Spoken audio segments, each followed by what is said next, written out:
Eighteen century. Eighteen century को Augustan age के नाम से भी जाना जाता है। मतलब इसका जो फर्स्ट हाफ है एटीन सेंचुरी का वो ऑगस्टन एज के नाम से जाना जाता है और उसका जो सेकंड हाफ है वो एज ऑफ जॉनसन नाम से जाना जाता है। तो हम ये दोनों एज को डिटेल में डिस्कस करते हैं।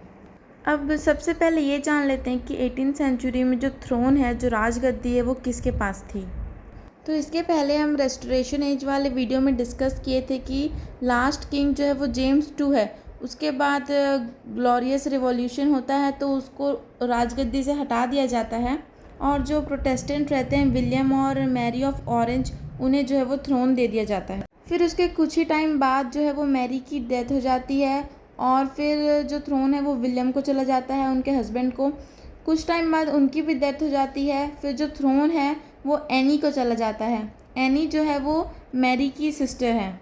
एनी को थ्रोन इसलिए मिलता है क्योंकि प्रोटेस्टेंट के द्वारा एक बिल पास किया जाता है जिसमें मैरी और विलियम के डेथ के बाद जो थ्रोन है वो एनी को चला जाएगा। और ऐसा इसलिए करते हैं ताकि जो जेम्स टू है वो वापस से थ्रोन में ना आ जाए, क्योंकि वो पहले ही कैथोलिक फॉलो करना चाहता था और लोग नहीं चाहते थे कि जेम्स टू आए, इसलिए ये बिल पास होता है।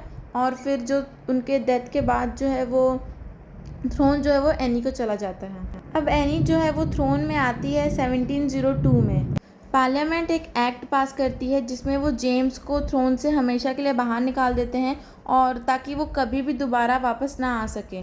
कुछ टाइम बाद फिर क्वीन एनी की भी डेथ हो जाती है 1714 में और जो थ्रोन है फिर वो जॉर्ज वन को पास हो जाता है जो विलियम के नियरेस्ट प्रोटेस्टेंट रिलेशंस हैं।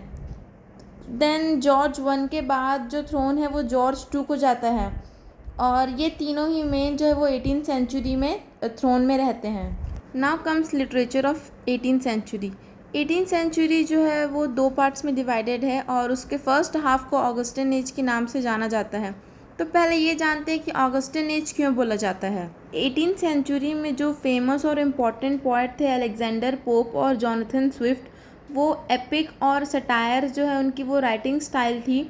और जो नेम है ऑगस्टन, ये आया है एक रोमन एम्परर से जिसका नाम था ऑगस्टस।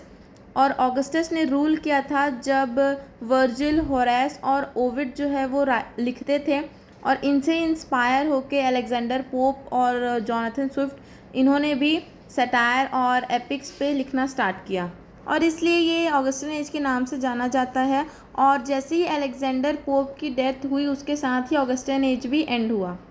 ऑगस्टन एज जो है वो ग्रेट लिटरेरी अचीवमेंट के तौर पे मार्क्ड हुआ because of the evolution of satirical versus जो अलेक्जेंडर पोप और जॉनथन स्विफ्ट हैं, उनके वर्क्स के कारण, उनके राइटिंग स्टाइल के कारण बहुत लिटरेरी चेंजेस हुए और बहुत डेवलपमेंट हुआ। नॉवल का यूज़ ऑफ मेलोड्रामा हुआ और पॉलिटिकल सटायर्स भी हुए। और ये जो है also noted as a change in philosophical thought, मतलब लोगों का जो फिलोसफिकल थाट था वो नॉवेल्स के थ्रू चेंज भी हुआ इस टाइम पे। अलेक्जेंडर पोप जो है वो ऑगस्टन एज के सिंगल मोस्ट इम्पॉर्टेंट पोएट के नाम से भी जाने गए।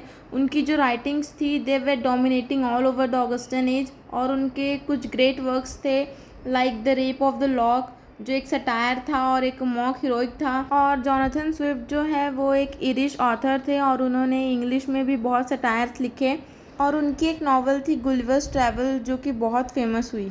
ऑगस्टन एज को एज ऑफ अलेक्जेंडर पोप के नाम से भी जाना गया because of his works and his writing styles and thus it mark the end in 1740। Second half of the age is called Age of Johnson and it is also called Age of Transition. Age of Johnson इसलिए बोला जाता है because it was dominated by doctor Samuel Johnson जो कि एक writer हैं, एक poet हैं and he was playwright also, moralist भी हैं, वो एक लिटरेरी क्रिटिक भी है, एडिटर भी है एंड मैनी मोर। वो उनकी राइटिंग स्टाइल है ड्रामा, लॉन्ग सीरियस पोएम्स और कुछ ओकेशनल पोइट्री। और एज ऑफ ट्रांजिशन इसलिए बोला जाता है क्योंकि जो मोस्ट ऑफ द पोएट थे जॉनसन एज में वो रोमांटिक को वापस से रिवाइव कर रहे थे और इस टाइम पे क्लासिसिज्म तो चल ही रहा था और इसके जो ग्रेटेस्ट प्रोटागोनिस्ट थे वो तो डॉक्टर जॉनसन खुद ही थे और जो बाकी पोएट्स थे वो रोमांटिक जो लिटरेचर है उसको वापस से रिवाइव कर रहे थे और इन सब की जो एक्सपेरिमेंट्स थी ultimately it led to romantic revival. और जैसे ही जॉनसन एज ख़त्म होता है उसके बाद से रोमांटिसिज्म स्टार्ट होता है। इसलिए एज ऑफ जॉनसन को एज ऑफ मॉडर्निज्म, ट्रांजिशन और इनोवेशन भी कहा जाता है। Johnson died in 1784 and from that time the classical spirit in English literature began to give place to the romantic spirit। और इसी के साथ ही एज ऑफ जॉनसन जो है वो 1798 में फिनिश होता है और उसके बाद रोमांटिसिज्म स्टार्ट होता है। तो इसके नेक्स्ट वीडियो में रोमांटिसिज्म डिस्कस करेंगे। और चैनल को सब्सक्राइब करना मत भूलना, और अगर वीडियो पसंद आई तो एक लाइक। Thank you.